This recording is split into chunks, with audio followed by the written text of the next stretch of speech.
आज के कार्यक्रम के माननीय अध्यक्ष महोदय श्रद्धेय स्वामी चिदानंद जी,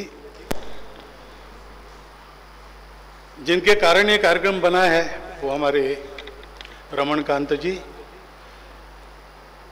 जिनके आतिथ्य में कार्यक्रम चल रहा है हमारे कुलपति जी, हमारे सह प्रांत संघ चालक जी जो पूर्व कुलपति भी है, उपस्थित सज्जन वृंद, संत वृंद एवं माता भगिनी।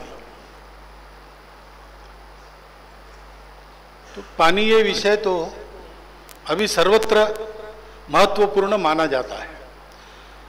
पानी का महत्व समझाने की आवश्यकता नहीं पड़ती, खासकर गर्मी के दिन चल ही रहे, अभी गए नहीं पूरे, तो इस समय तो पानी का विचार सबके मन में प्रमुख रहता ही है। परंतु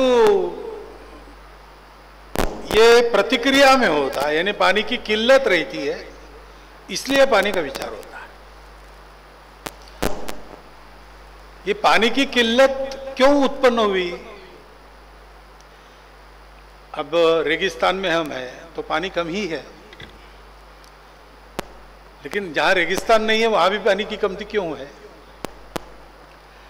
इसका जब विचार करते तब एक बात ध्यान में आती है, भारत के लोगों को अगर अपने आसपास देखते हैं, इधर उधर देखते हैं,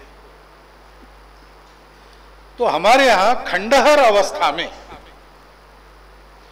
हमारी एक जल संसाधन प्रणाली सर्वत्र विद्यमान है।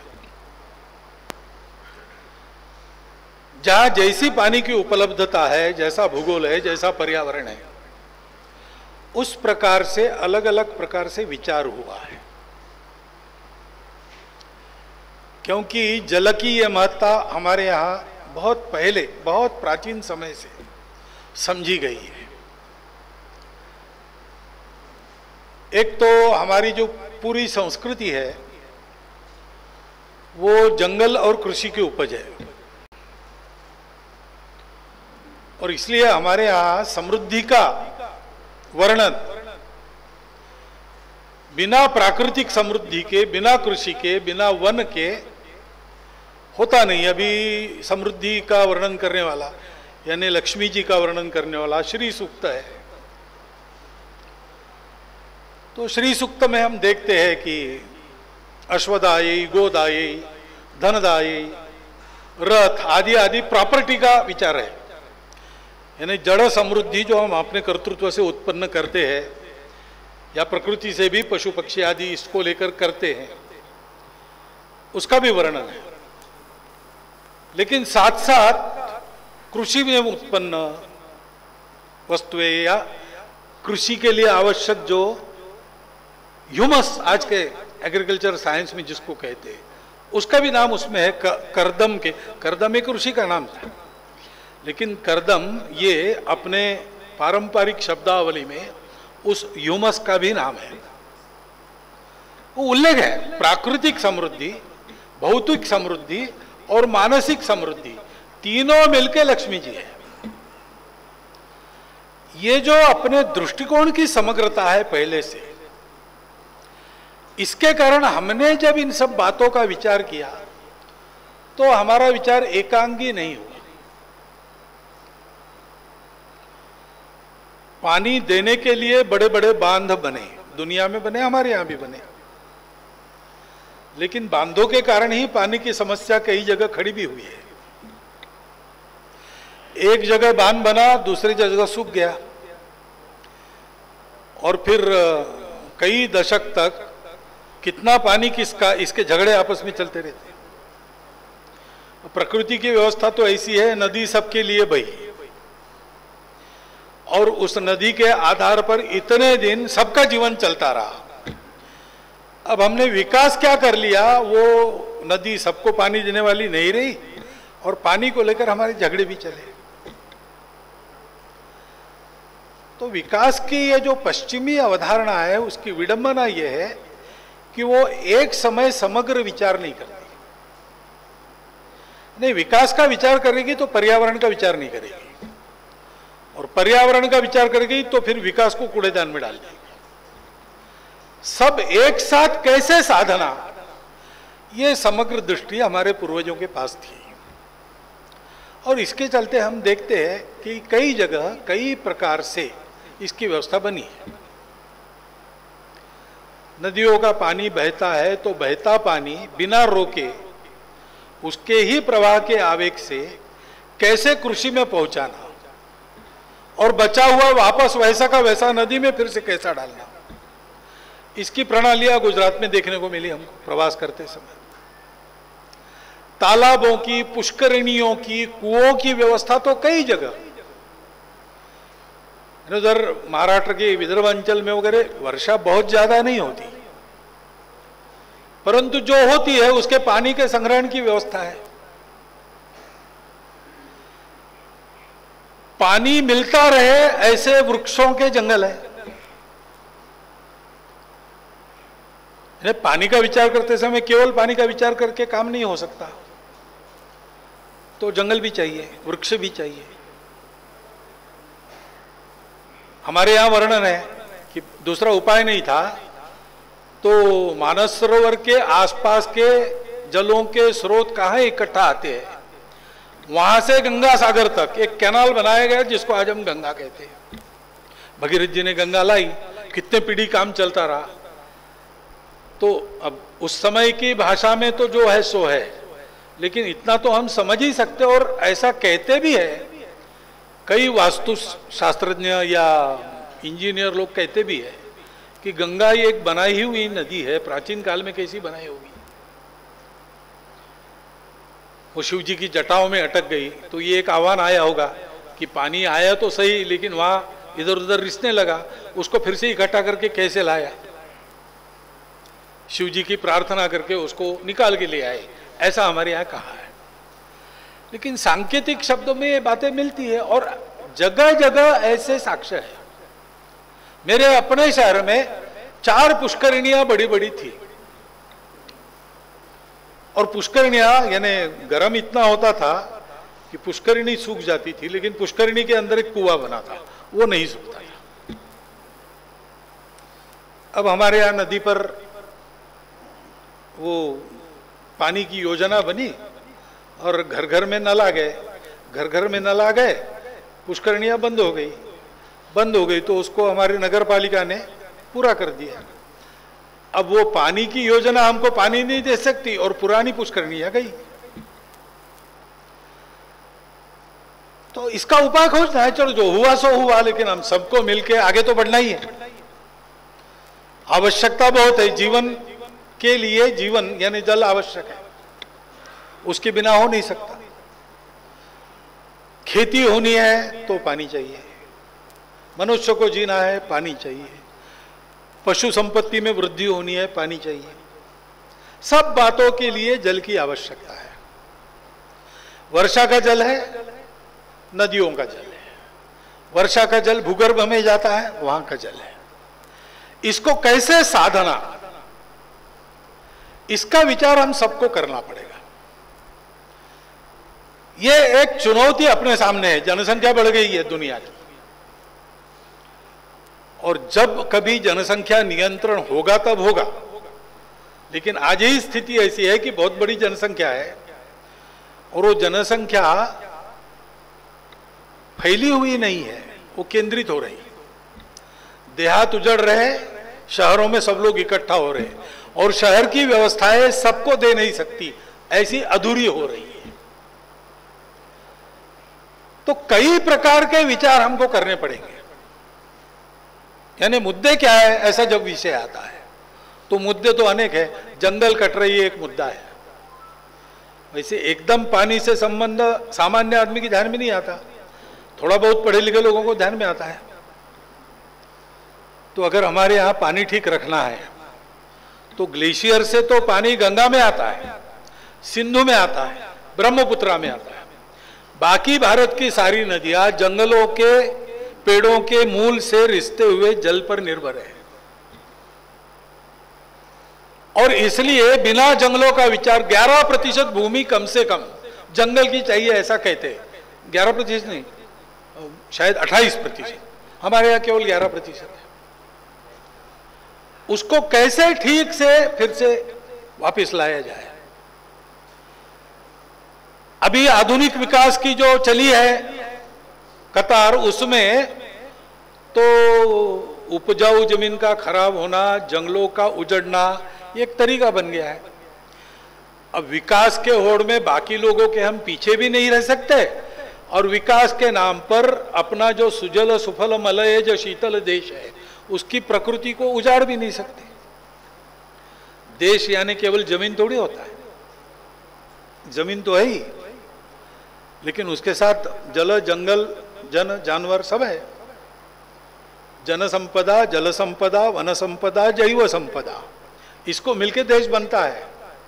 इसका एक नाता होता है। भारत पर कविता लिखेगा कोई तो बाओबाब नाम के पेड़ का उल्लेख नहीं आएगा, वो अफ्रीका में होता है। आम्र वृक्ष का उल्लेख जरूर आएगा, पुराने काव्य हो नए काव्य हो, क्योंकि वो पेड़ भारत से बनना है। जम्बू वृक्ष जम्बू द्वीप से बनना है। तो भूमि की पहचान भी इन सब बातों से होती है, और इसलिए मुद्दे कहते हैं तो अनेक निकलेंगे। जन संपदा का व्यवस्थापन, ये पहली बात है। तो हमारे देहात में लोग बसते रहे, कृषि करते रहे, कृषि होती है तो उसके बांध पर वृक्ष भी लगते हैं। कई प्रकार की आवश्यकता है कृषि की। कृषि का भी जो आधुनिक तंत्र यानी पश्चिमी तंत्र है, आधुनिक नहीं कह सकते, पश्चिमी तंत्र है, उसमें कई बातों की अनदेखी है। हमारे यहाँ 10,000 वर्ष पुरानी खेती है, लेकिन जमीन की उपजाऊ क्षमता उस खेती के कारण कभी कम नहीं हुई। अफ्रीका की कुमारी भूमि थी, एकदम तैयार, 400 साल की खेती हुई, उजड़ गई। 600 साल की खेती हुई, उजड़ गई। उस तंत्र को हमने स्वीकार किया, और हमारा तंत्र जो इतने वर्षों से उपजाऊ खेती दे रहा है, 8-9 हजार धान की वैरायटीज हमारे यहां पर थी, जो चुरा के लेके गए लोग। अभी 3-3.5 हजार हमारे पास है। कोई हमारे यहाँ कृषि विद्यापीठ नहीं था, कोई हमारे यहाँ एग्रीकल्चर लैबोरेटरी नहीं थी, इंस्टीट्यूट नहीं थी। हमारा किसान ही वैज्ञानिक था, हमारी खेती ही हमारी प्रयोगशाला थी। उसे इतनी उन्नत प्रकार की खेती हमने की। वो क्या है, वो टेक्निक कौन सा है, अभी हम वापस आ रहे हो जाए। लेकिन ये टेक्निक तो हमारे पास पहले से उपलब्ध था, उसको छोड़ के हम गए क्यों उधर। खैर गए हो गया, लेकिन अब तो जल्दी से आना चाहिए। लेकिन अभी भी ये जो अनुभव का ज्ञान है, जो सामने दिख रहा है प्रत्यक्ष, लेकिन पुस्तक में कुछ विपरीत है तो हमारा वैज्ञानिक हिचकता है अनुभव को ग्रहण कर। वास्तविक वैज्ञानिक दृष्टि क्या है? अनुभव प्रमाण की दृष्टि है। प्रयोग करो, निरीक्षण करो, अनुभव से जो सत्य सिद्ध हो, जो अनुभव सर्वत्र आ सके, वो अनुभव सत्य मानो। लेकिन आज फिर से कागज लिखी प्रमाण हो गई, आखंडे की 2ym दर्जे की हो गई। ऐसा एक वैज्ञानिक अंदर श्रद्धा, ऐसा हम कह सकते हैं। वैज्ञानिक नहीं है वो, अवैज्ञानिक है। इस प्रकार की एक मानसिकता भी है जिसका इलाज करना पड़ेगा, क्योंकि उसके चलते हमारा ये जो प्राचीन अनुभव का धन है, और आज के वैज्ञानिक कसौटी पर भी खरे उतरने वाली बातें हैं। अब देसी गाय का A2 दूध अब आ गया ना, हम क्यों उसको छोड़ के उधर गए? तो ये जो स्वतंत्र बुद्धि से विचार करके, ठीक है, बिल्कुल वैज्ञानिक दृष्टि से प्रयोग की कसौटी पर खरी उतरे, वही बात ग्रहण करनी चाहिए। नया सब खराब नहीं है। न चापि काव्यम नवम इति अवध्यम पुराणम इत्येव न साधु सर्वम न चापि काव्यम नवम इति अवध्यम संतः परीक्षान्यतरत भजन्ते मूढ़ परप्रत्यय निय बुद्धि। तो हमने ये परप्रत्यय बुद्धि का जो आश्रय किया है, वो छोड़ के हमको हमारी इन व्यवस्थाओं का फिर से एक बार नई दृष्टि से विज्ञान को साथ लेके अध्ययन करना पड़ेगा। तब कई बातें हमको आज के समय में भी रास्ता दिखाने वाली केवल हमको नहीं, संपूर्ण विश्व को रास्ता दिखाने वाली इनमें से मिलेगी। मैं बहुत जिम्मेवारी से बोल रहा हूं। मैं स्वयं कृषि विद्यापीठ से बाहर निकला हूं और मैं स्वयं जानवरों का डॉक्टर हूं, तो जानकारी रखता हूं, इसलिए आपसे बोल रहा हूं। नेता की बात नहीं कर रहा हूं, भाषण की। सीखते समय हमको अनुभव होता था, हमारे प्राध्यापक बताते थे कि पेपर में लिखो वही जो अभी तक आपने सुना। लेकिन देखो, जैसे गाय के बारे में बताया उन्होंने, क्रॉस ब्रीडिंग पॉलिसी थी उस समय, तो उसके गुणगान वगैरह सब, और फिर कहा कि यही लिखना, इससे मार्क्स मिलेंगे, बाद में कोई पूछेगा नहीं, भूल जाओ। असली बात क्या है, हमारे यहाँ गाय दूध के लिए पाली नहीं गई, हमारी गाय खेती के लिए थी। खेती के लिए मशीन वगैरह नहीं था हमारे पास। मशीन की खेती जमीन को बिगाड़ती है कुछ न कुछ मात्रा में। बैलों की हल से चलाई हुई खेती जमीन को साबुत रखती है। वो बैल गाय देती थी, पेस्टिसाइड देती थी, खाद देती थी, सब देती थी। किसान कम खर्चे में और कम पानी में, क्योंकि केमिकल्स नहीं थे, केमिकल्स को पानी ज्यादा लगता है, और इसलिए हमारे यहां गाय इसके लिए थी। दूध देने वाली प्रजातियां हमारी भी है,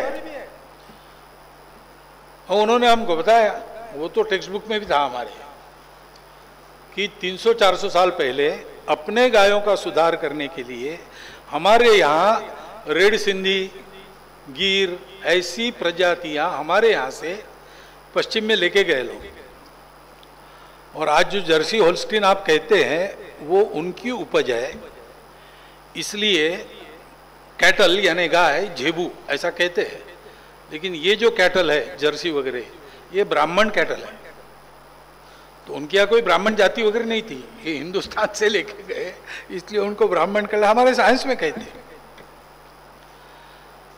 तो परप्रत्यय नेय बुद्धि अगर हमने छोड़ दी और अपनी इन परंपरा का जितना बचा खुचा है उतना भी सहज कर जरा अध्ययन किया, तो उसमें से हमको कई अपने देश में करने लायक, कम खर्चे वाले, सस्ते और सबको समझ में आने वाले, और कोई भी जिसका अतिरिक्त और हानिकारक साइड इफेक्ट नहीं है, ऐसे उपाय इन शास्त्रों में जरूर मिल सकते हैं।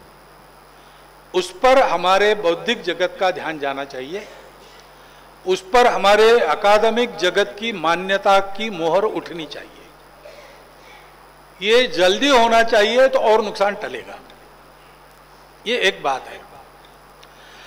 दूसरी बात है, ऐसी बातों को करते समय, अब जमाना अपना प्रजातंत्र का है और आधुनिक सत्ताएं सभी देशों की, वो अपने हाथ में सब केंद्रित करती है। प्रजातंत्र हो या राजतंत्र, यानी डिक्टेटरशिप हो, पार्टी की हो या व्यक्ति की हो, राज्य सब कुछ करेगा, वेलफेयर स्टेट ऐसी कल्पना है। राज्य सब कुछ करेगा और राज्य सबका नियंत्रण करेगा। राज्य आपको सब देगा, तो राज्य आपके घर में बच्चे कितने चाहिए ये भी राज्य तय करेगा, आप नहीं तय कर सकते। ऐसा एक पैटर्न है, वो चल रहा है। उसकी गुण अवगुण की चर्चा ये एक अलग बात है, क्या सही है क्या गलत है सोचने वाले लोग तय करेंगे। परंतु उसके कारण एक प्रजा का भी स्वभाव बनता है कि सब कुछ करने के लिए राज्य की ओर ही देखना। और ऐसी अवस्था में चूंकि ये सारा भार राज्य का हो गया, पर्याप्त टैक्स वगैरह लेने के बाद भी विशेषकर भारत जैसे बड़े देश में और विविधता से भरे देश में किसी भी बात को करने की उनकी गति ये बहुत धीरे रहती है। हाँ, कोई विशेष व्यक्ति वहां है, वो घुटने चला के काम कर लेता है तब हो जाता है, लेकिन उसका अपना गुण जो है आज के सत्ता तंत्र का कहीं भी दोष नहीं है, उसकी ये प्रॉपर्टी है, ये दोष गुण की बात नहीं है। वो जैसा बना है वैसा काम करने की उसकी गति धीरे धीरे ही चलती है, इसलिए रेड टेप वगैरह शब्द आते हैं। ये काम अगर होना है और ठीक होना है, जल्दी होना है, तो उसमें प्रजा का सहभाग ये अनिवार्यता है। बिना जन सहभाग ये बातें पूरी और यशस्वी नहीं होती। कई प्रकार की कठिनाइयां आती है जिसको बिना सरकार के पास गए जनता ठीक कर सकती है। थोड़ा धीरे बोलिए आप मोबाइल पर। तो लातूर है, लातूर आपने नाम सुना है महाराष्ट्र में, जहां पानी की गाड़ी जाया करती थी 2 साल 3 साल पहले। इतना अकाल होता था पानी का, मालगाड़ी में पानी भर के भेजते थे। तो उन्होंने उस इलाके में सबने ऐसा एक उपक्रम किया अपने अपने यहाँ पर, नदियों का, नालों का पुनर्जीवन, नदियों को चौड़ा गहरा करना वगैरह वगैरह। वहाँ एक माजरा नाम की नदी बहती है। बहती क्या है, वो ठहरी गई थी। तो गांव वालों ने कहा कि इसको हम चौड़ा करेंगे। गांव वाले नहीं, शहर है लातूर शहर, शहर के लोगों ने कहा हम करते। सरकार की भी योजना थी। तो सरकार की योजना के अनुसार नोटिफिकेशन हो गया, कोटेशन बुलाया गया। सरकार बजट देने के लिए तैयार थी 85 करोड़, लोएस्ट कोटेशन 150 करोड़ का आ गया। उस उधेड़बुन में 6 महीने बीत गए, कुछ हुआ नहीं। तो गांव वाले थक गए। हमारे क्षेत्र संघचालक जी वहां रहते थे, उन्होंने उनको पकड़ा, उनको अध्यक्ष बना के एक कमेटी बनाई और सब लोगों को, हमारे आर्ट ऑफ लिविंग वाले रविशंकर जी महाराज के से जो वहां पर ऐसा काम करने वाले सब लोग थे, सबको इकट्ठा किया और गांव वालों ने मिलकर 30 करोड़ में 3 महीने में 30 किलोमीटर नदी चौड़ी और गहरी कर डाली। पैसा भी उन्होंने जमा किया, सरकार की तरफ से एक पैसा नहीं लिया। लोगों ने कहा हमारे जीवन का प्रश्न है, यहां हम बिना पानी के प्यासे मर जाएंगे, उससे अच्छा हमारे घर में कोई मृत्यु हो गई, उसके श्राद्ध में 1 लाख रुपया खर्चा आने वाला है, हम 10,000 में निपटा देंगे, 90,000 उधर दे देंगे। ऐसा कर करके 30 करोड़ लोगों ने जमा किए, खर्चा हुए, काम हो गया, पानी है, अब कोई पानी की किल्लत नहीं।